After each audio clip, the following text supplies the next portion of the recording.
How do you know if 3 times 8 has an even or odd product? Okay, remember, product is the answer to a multiplication problem. Remember, even numbers can be identified by skip counting by twos. Odd numbers always have a pair with one left over, always have pairs with one left over. So in this lesson, we will learn to find multiplication patterns by using a multiplication chart.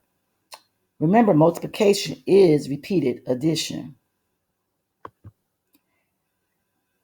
Okay, remember, factors are two numbers that you multiply together.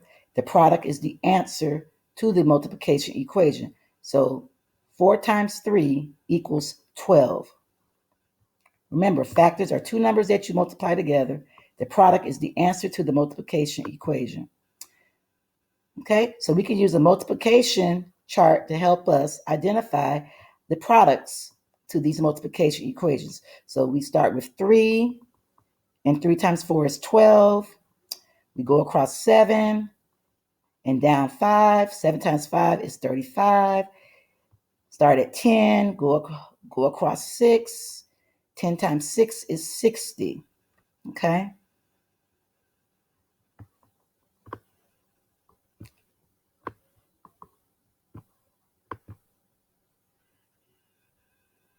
Okay, 3 times 7 is 21.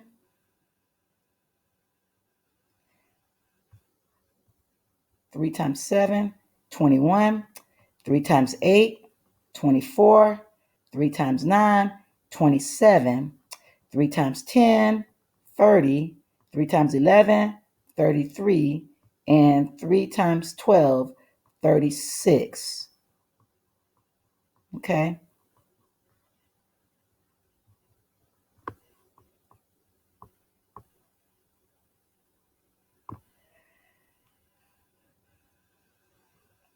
And you can easily see here, when we are multiplying by threes, you actually are adding 3. 30 plus 3 more is 33.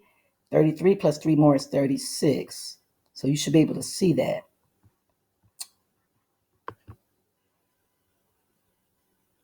Okay, here we can see when we multiply by 3, and the order does not change when you're using the commutative property.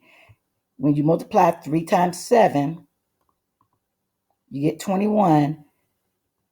You're still going to end up with, when you multiply 7 times 3, you're going to still end up with 21. Okay? Same thing. 3 times 8, go across 3, down 8. 3 times 8, you're going to get 24. Reverse it. 8 times 3, we're going to get 24. Okay, the order does not change. That's the commutative property of multiplication. Okay.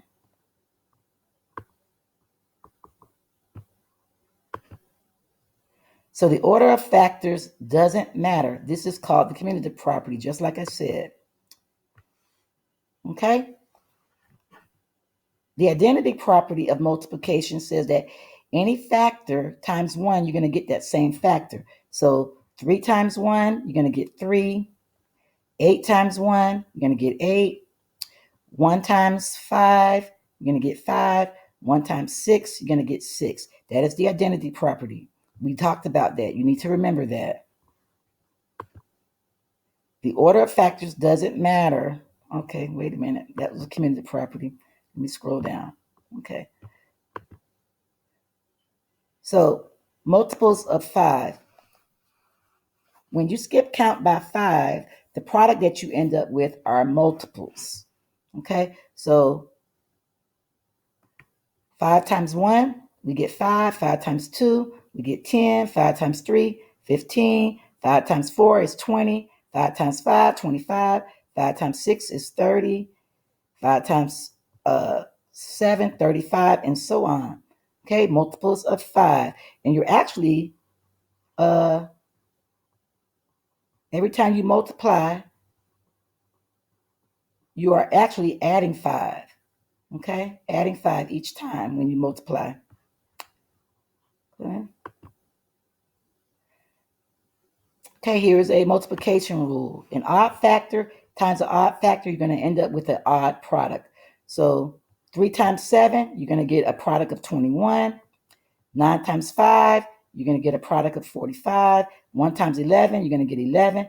8 times 3, you're going to get 24. So an odd number times an odd number, you're going to end up with an odd number.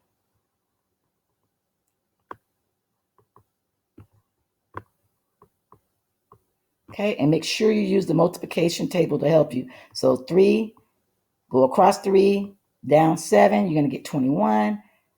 Go across 9, down 5, the answer is 45.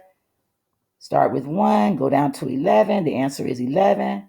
Start with 8, go across 8, down 3, the answer is 24. So make sure you use the multiplication table to help you identify the patterns.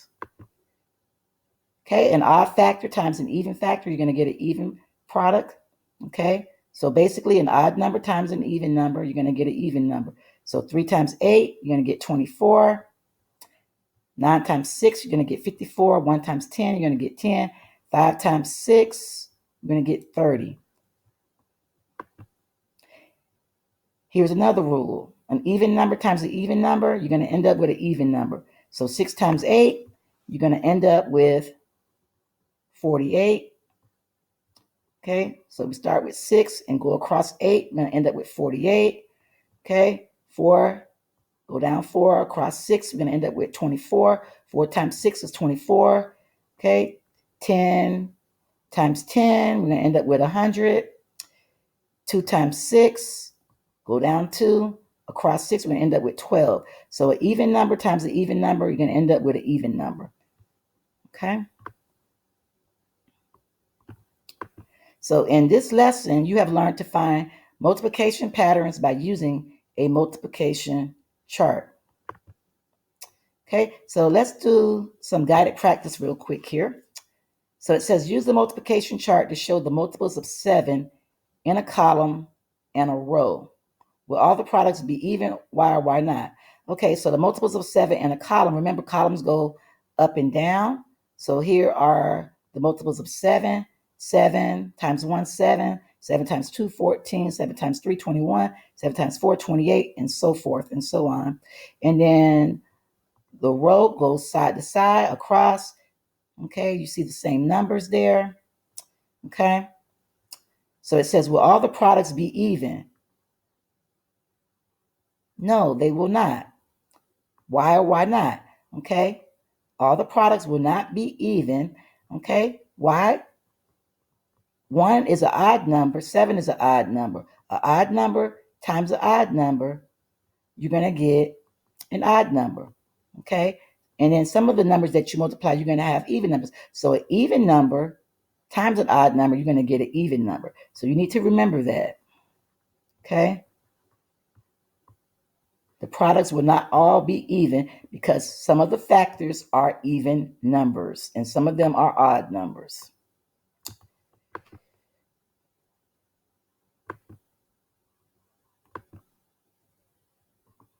Okay, so your assignment for Tuesday, January 7th, you're going to come over here to Google Classroom, click on the multiplication patterns.